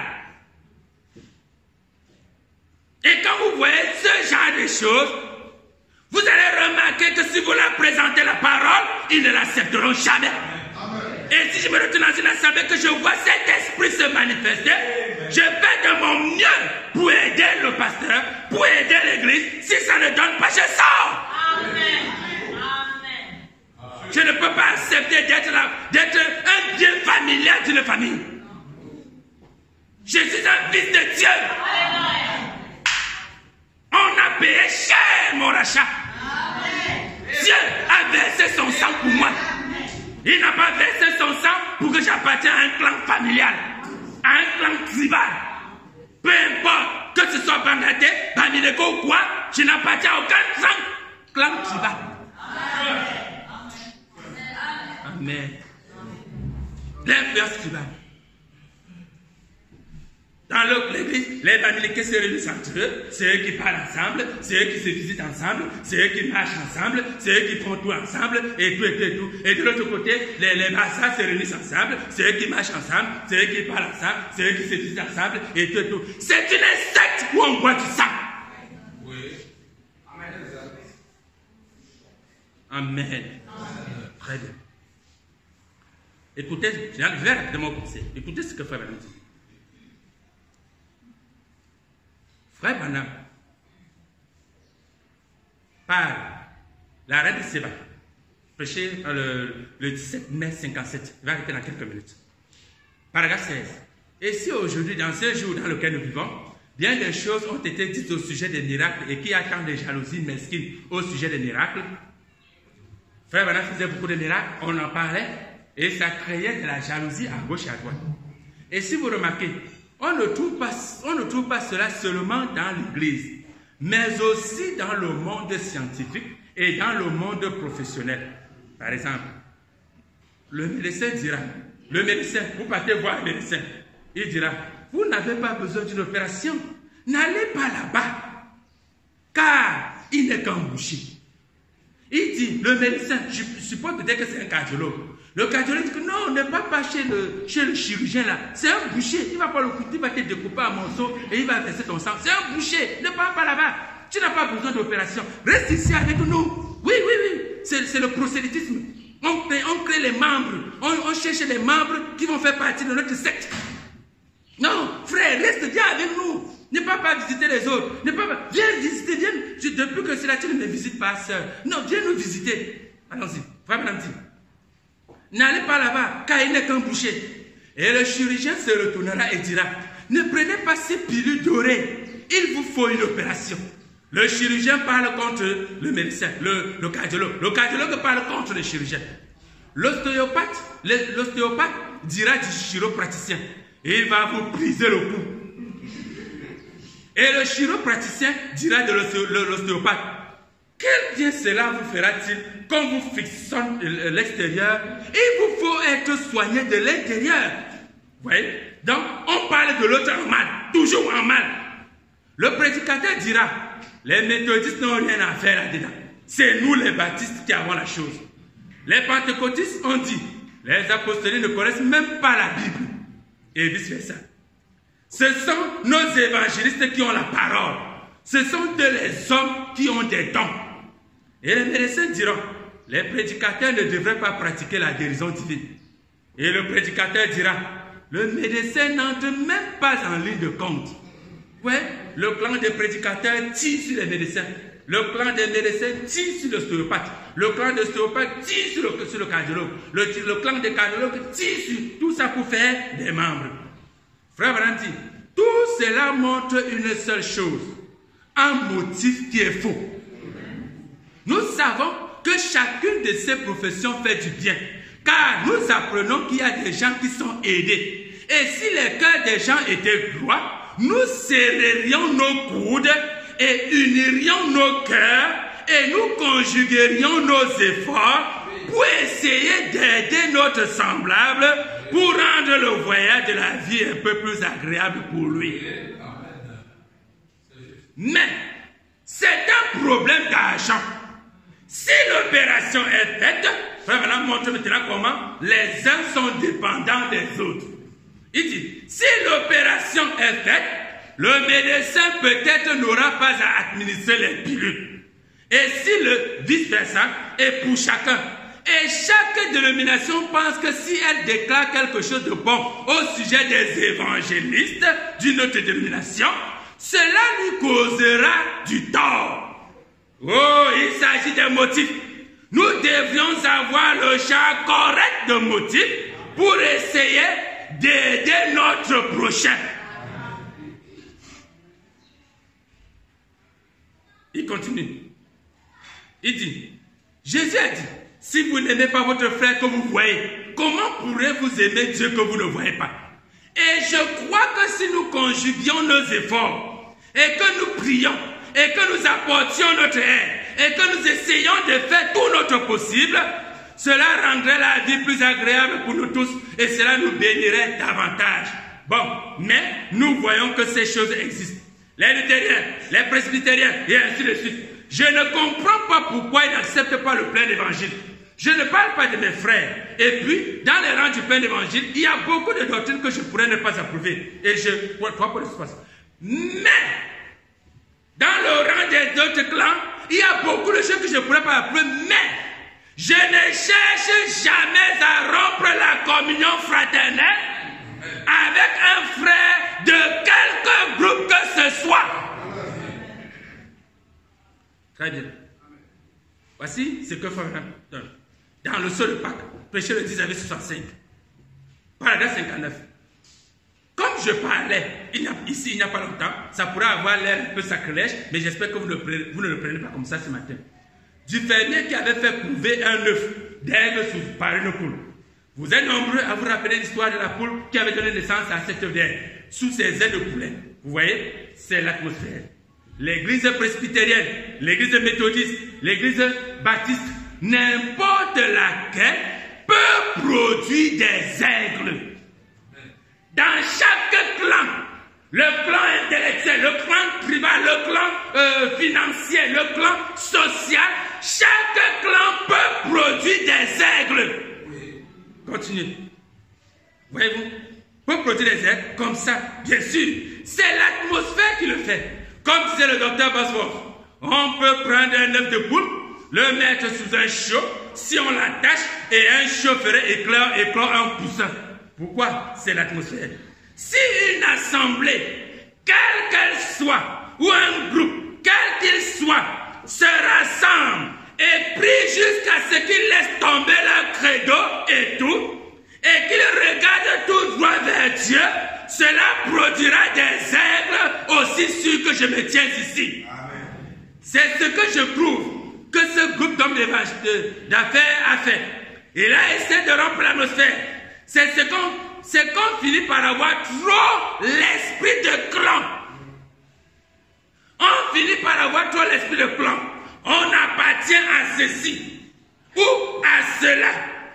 Rompons l'atmosphère pour atteindre une atmosphère d'adoration céleste. Ayons la bonne atmosphère. Il peut naître des aigles. Il peut naître des aigles de n'importe quelle église, n'importe où. Le clan que tu rejettes, il y a des aigles dedans. Le clan que tu rejettes, il y a des aigles dedans. Et tu dois les aimer. Permettez-moi de terminer avec ça. Avant la communion, frère m'a dit dans la communion, dans la communion. Nous nous séparons toujours par une clôture et nous formons des sectes et des clans.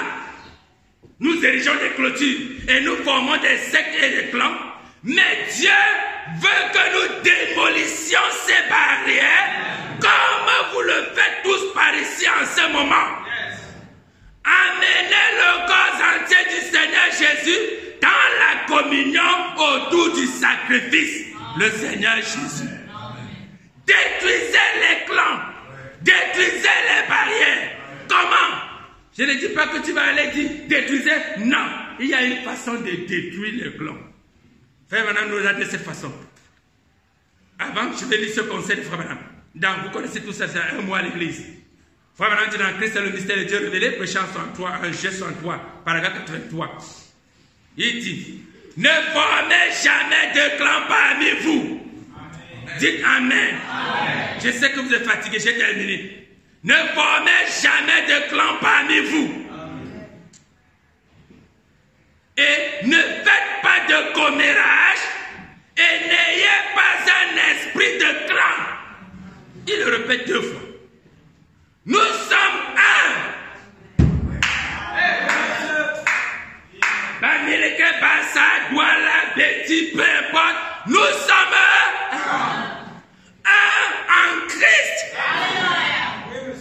En Christ, il n'y a plus de tribu. En Christ, il n'y a plus de rang sociale. En Christ, il n'y a plus de position financière. En Christ, nous sommes tous riches et nous sommes tous pauvres. Peu importe quand tu as la qualité de la richesse que tu as, dès que tu entres à l'église, tu n'es pas différent du pauvre. Peu importe la pauvreté dans laquelle tu te trouves, dès que tu entres en Christ, tu n'es pas différent du riche. Frère, on a dit, nous sommes un. Je ne peux pas dire, main gauche, je suis fâché contre toi, je vais t'arracher parce que tu n'es pas la main droite. C'est ma main gauche. Je veux qu'elle reste là. Même le petit bout de mon doigt, je veux qu'il reste juste là. Que chaque petite partie de mon corps reste juste là. La position que le frère, que la sœur occupe est une bonne position. Il faut que ce frère ou la sœur soit là-bas pour que l'église marche. Est-ce que vous le croyez? Pour que l'église marche, j'ai besoin de mon frère. J'ai besoin de ma sœur. J'ai besoin de mon frère riche. Dites Amen. J'ai besoin de ma sœur riche. J'ai aussi besoin de mon frère pauvre. Et j'ai besoin de ma sœur pauvre. Chacun à sa place. Et Dieu veut que nous, en tant que corps de croyants, nous restons tout à fait les uns avec les autres, simplement les uns avec les autres. Laissez-moi lire cette expérience pour terminer. Frère Branham, pour dire comment vous allez détruire cette expérience. Laissez-moi, je vais sauter d'autres citations. Très bien. C'est ici. Frère Branham dit, je vais sauter les autres citations. Dès ce moment, paragraphe que j'ai prêché le 15 avril 61, il dit, paragraphe 39, j'ai été parrainé par un groupe de gens tout récemment, des gens bien.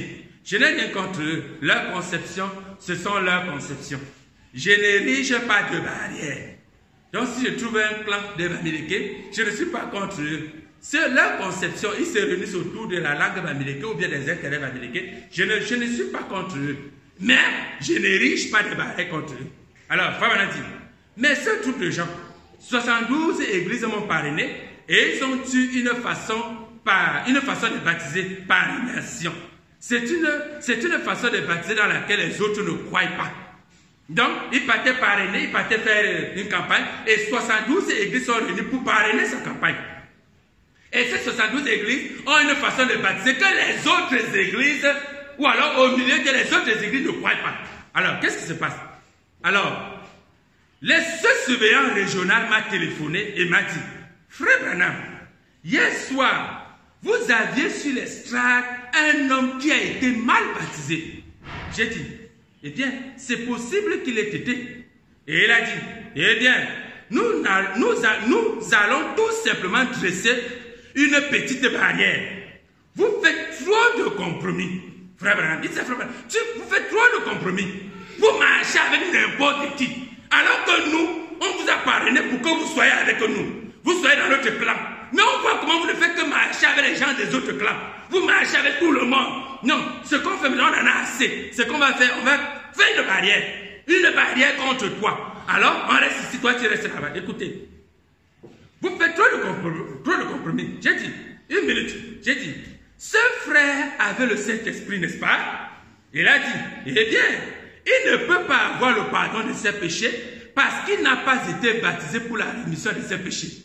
J'ai dit, mais Dieu lui a donné le Saint-Esprit. Si donc Dieu l'a accepté tel qu'il est, moi aussi je l'accepte. Si Dieu a accepté mon frère riche tel qu'il est, moi aussi je l'accepte. Si Dieu a accepté le frère pauvre tel qu'il est, moi aussi je l'accepte. Si Dieu a accepté le doigt là, il a accepté le bassa, il a accepté le bamileke, pourquoi moi je vais le rejeter? Frère Branham dit, si donc Dieu l'a accepté tel qu'il est, moi aussi je l'accepte. Il dit, écoutez, Frère Branham dit, écoutez, je préférais être dans l'erreur en ce qui concerne les Écritures, mais avoir un bon esprit, plutôt que d'être dans le vrai côté Écriture et avoir un mauvais esprit. C'est ce qui est à l'intérieur qui se manifeste. Vous voyez, c'est ce qui vous êtes en dehors. Votre vie prouve ce que vous êtes. Cet homme a dit, nous allons former un petit cercle et vous mettre hors de ce cercle. Donc, nous allons former notre clan, frère Branham. Le clan des pauvres, le clan des riches, le clan des valides, le clan de ceci ou cela. Nous allons former notre clan, frère Branham. Et comme vous ne remplissez pas les conditions pour entrer, et comme vous ne voulez pas remplir, on va vous jeter dehors. Ouais, Branham dit. J'ai dit. Ensuite, moi, je vais former un petit cercle et vous inclure dedans. Amen. Voyez? Ainsi, c'est ça. Vous ramenez dedans. Vous ne pouvez pas m'exclure parce que Dieu m'a fait entrer. Voyez? Ainsi, vous ne pouvez pas m'exclure. C'est donc ainsi que nous allons agir. Prochainement, agissez comme ça. Tu veux entrer dans un cercle, tu vois qu'on a créé un cercle pour te jeter dehors. Crée le cercle, jette-le dedans. Si dans ton cercle, on ne visite pas X, on ne visite pas Y, toi, visite. Si dans ton cercle, on ne salue pas X, on ne salue pas Y, toi, salue. Et si tu jettes hors de les cercles, toi, forme un cercle, mets-le dedans.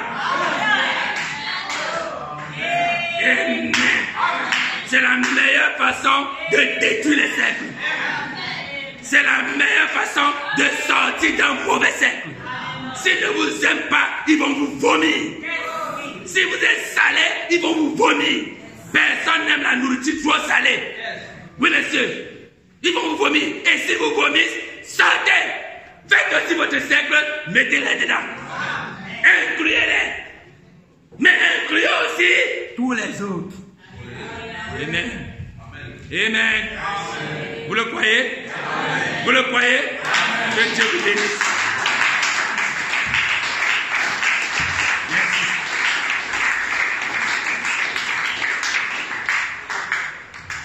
Il a promis d'être avec nous, d'être dans ton cercle. Je m'approche à lui, je m'approche à lui.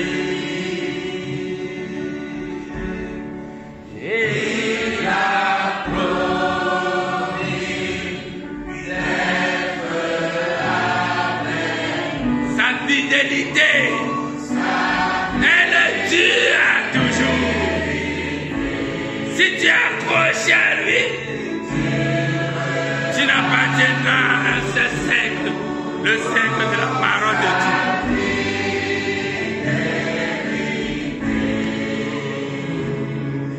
Dieu fera toujours son amour,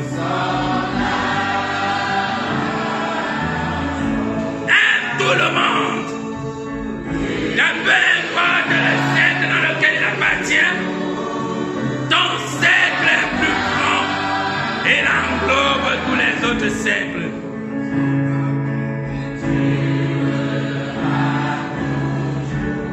Adorable Père bien-aimé, nous te remercions pour cette précieuse parole ce matin, ô Dieu. Si cette parole est sortie, c'est que certainement quelque part elle a identifié les œuvres de l'ennemi. Agissant quelque part, ça pourrait ne pas être dans ce tabernacle de lettres, ça pourrait être ailleurs. Mais même si jamais c'est ici à l'intérieur, oh Dieu, nous voulons par ta grâce prendre cette parole et détruire cet esprit qui semble agir dans ta maison et qui semble agir même dans tes autres maisons, oh Dieu. Oh Père, nous voulons écouter le conseil de ton serviteur William Branham et qui nous est répercuté par ses auxiliaires ici à la chair, en l'occurrence notre bien-aimé pasteur, oh Dieu, qui nous exhorte à fuir l'esprit de clan.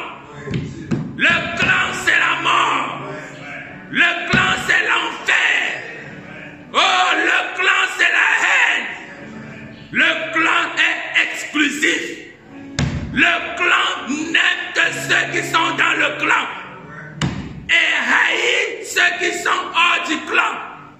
Oh, Père de grâce, je veux avoir assez d'amour Nous voulons avoir assez d'amour pour créer de grands cercles dans lesquels nous ramenons à l'intérieur ceux qui sont dans tous les autres clans. Peu importe l'appartenance sociologique, l'appartenance financière, l'appartenance sociale, l'appartenance tribale, peu importe. Oh Dieu, nous ne voulons faire exception de personne. Parce que toi-même, quand tu me sauvais, tu n'as pas cherché à regarder ma tribu. Tu n'as pas cherché à regarder de quel village je sors. Tu n'as pas cherché à regarder quelle langue je parle. Ni quelle est ma position sociale. Ni si je suis riche ou pauvre. C'est pourquoi si tu l'as fait pour moi, je crois que tu l'as aussi fait pour mon frère. C'est pourquoi aussi, je ne l'aimerai pas sur la base tribale, sur la base financière, sur la base sociale. Oh Dieu, je l'aimerai sur la seule base qui nous unit, la base du Seigneur Jésus-Christ. En Christ, il n'y a ni tribu, ni païen, ni riche, ni pauvre. Nous sommes tous un en Christ. Et nous voulons nous aimer comme tu nous as aimés. Oh Seigneur, que cet amour règne dans nos cœurs. Cet amour qui peut nous permettre d'être au-dessus des barrières. De baisser les barrières pour que les eaux de pluie en montant permettent au canal des différentes barrières de s'embrasser. Oh Seigneur, accorde-nous cela, Papa. Si jamais j'ai eu un esprit d'animosité envers mon frère, envers ma soeur, parce qu'il appartenait à telle ou telle tribu, Seigneur, ce matin, je voudrais m'en repentir. Mon frère, ma soeur veut s'en repentir, Seigneur, et remettre sa conception en ordre, remettre sa position spirituelle en ordre, et considérer son frère tel que tu l'as considéré lui-même. Bénis ton peuple ce matin, bénis tes enfants, et laisse que ta grâce immense inonde les cœurs de chacun d'entre nous ce matin. Merci, Papa, pour ta parole. Que le Saint-Esprit fasse son œuvre et que ton peuple en soit béni. Au nom même du Seigneur Jésus, j'ai prié. Amen. Que Dieu vous bénisse.